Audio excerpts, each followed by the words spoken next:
Good evening and welcome to Capital News at 9:30. My name is Kulthum Abad and first, the national news. Prime Minister Mizengo Pinda has directed all district local authorities to establish special units which will manage the investment issues in the country. Here are the details. This will control malpractices by some culprits who secretly allocate and sell land to investors. The Premier was addressing a news conference in New Katavi region after inspecting trade pavilions in Panda Township where the late Tanganyika Investors Forum was being held. The forum, which was launched today by President Jakaya Kikwete, is expected to enhance investment in late Tanganyika regions of Rukwa, Kigoma and Katavi with vast natural resources and opportunities particularly in tourism, agriculture, mining and fisheries.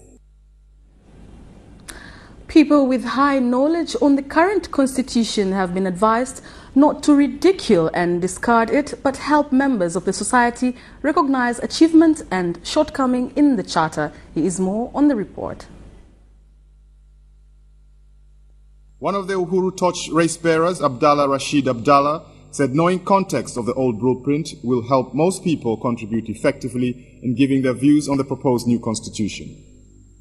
Receiving the torch from Mara, Arusha Regional Commissioner Magesa Stanislaus Mulongo said during its race in the region, 12 social service projects worth 1.7 billion shillings will be launched.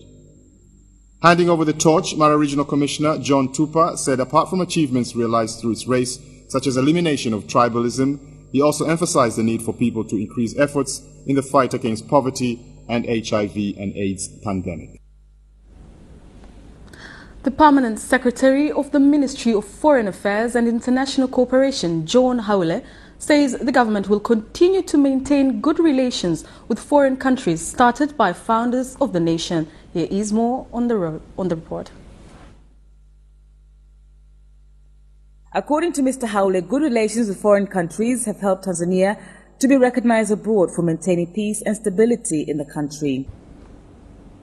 Faculty of Law of the University of Dar es Salaam, UDSM, has been challenged to use its experts as advisors in the constitutional debate process to provide capacity building for Tanzanians to get a constitution which will meet their demands. Here is the report.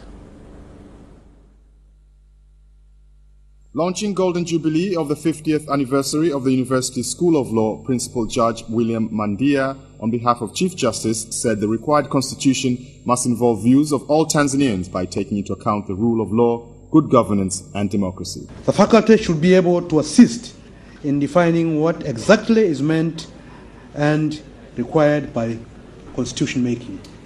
You should be able to show by example the upholding of the culture of restraint in the whole process. Tolerance of views which one does not agree with is cardinal in finally having a constitution that meets and lives up to the aspirations of the Tanzanian people. You should be able to illustrate that the whole concern should be the attainment of national consensus and not partisan positions. Coping with the challenge of increased postgraduate training in Tanzania and East Africa, the Faculty of Law has increased the number of students who are doing LLM, who are doing postgraduate diploma in law, and who are doing specialized postgraduate diploma in law.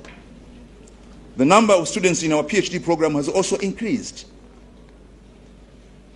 And preparing this speech, I was able to go through the files. Now we have 49 PhD students, 49 PhD students, drawn from different areas, including the public service. And we hope on Thursday, during our graduation, 2 of them will graduate, and all of them are from the public service.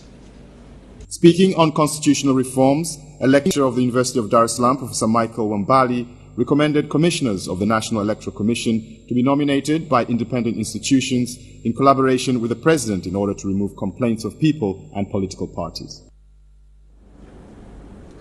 Rural women in Kigoma region have not benefited from fruits of 50 years of independence due to lack of legal aid, patriarchy and outdated traditions which suppressed them. Here is more on the story.